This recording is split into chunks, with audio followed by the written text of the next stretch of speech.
12,500 కోట్లు ఖర్చు పెట్టే కార్యక్రమం వడివడిగా మొదటి విడత చేశాం. రెండో విడత కూడా జూన్ 1వ తారీఖు నాడు, యాక్చువల్గా జూన్ 2వ తారీఖు అనుకున్నాం,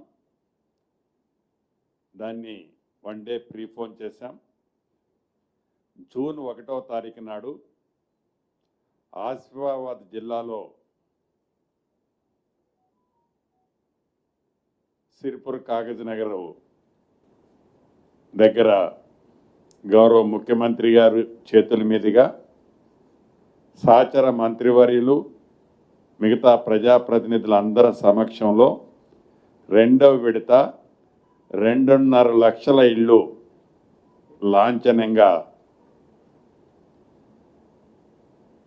బెనిఫిషరీస్కి అలొకేషన్ చేసే కార్యక్రమాన్ని చేపట్టాం. దీంట్లో భాగంగా ప్రతి నియోజకవర్గానికి 2,000 ఇళ్ళు ఇవ్వాలనేది ఈ రెండో విడత. ప్రతి నియోజకవర్గానికి 2,000 ఇళ్ళు ఇవ్వాలన్నది నిర్ణయం తీసుకోవటం జరిగింది. ఈ 2,000 ఇళ్లలో 1,500 ఇళ్ళు ప్రతి నియోజకవర్గానికి గతంలో ఇచ్చినట్లనే 5 లక్షల రూపాయలు వారు కట్టిన ఇంటి లెవెల్ను బట్టి రూల్స్ అండ్ రెగ్యులేషన్స్ అన్నీ కూడా పాతయే ఉంటాయి.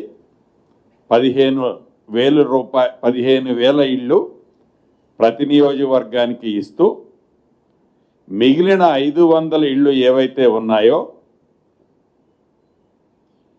ఈ 500 ఇళ్ళు గతంలో ఈ వివిధ కారణాల చేత ఈ వివిధ స్కీములలో అన్కంప్లీట్ అయి ఉన్నాయో, అది ఉమ్మడి ఆంధ్రప్రదేశ్లో ఇందిరమ్మ ఇల్లు పేరుతో కట్టిన ఇళ్ళు కానీ,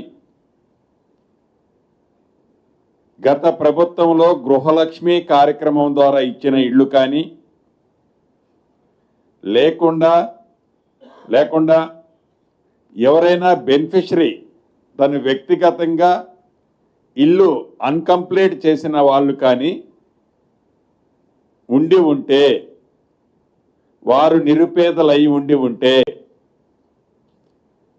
వారు యాజ్ పర్ స్కీమ్లో ఎలిజిబిలిటీ ఉంటే అటువంటి వాటికి ఫౌండేషన్ లెవెల్ కట్టిన దగ్గర నుంచి స్లాబ్ వరకు 3 లక్షలు ఇవ్వాలని,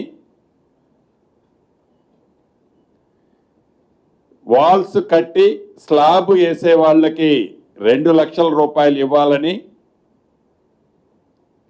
గౌరవ ముఖ్యమంత్రి రేవంత్ రెడ్డి గారి అధ్యక్షతన జరిగిన ఈ కేబినెట్ సమావేశంలో తీర్మానం చేయటం జరిగింది.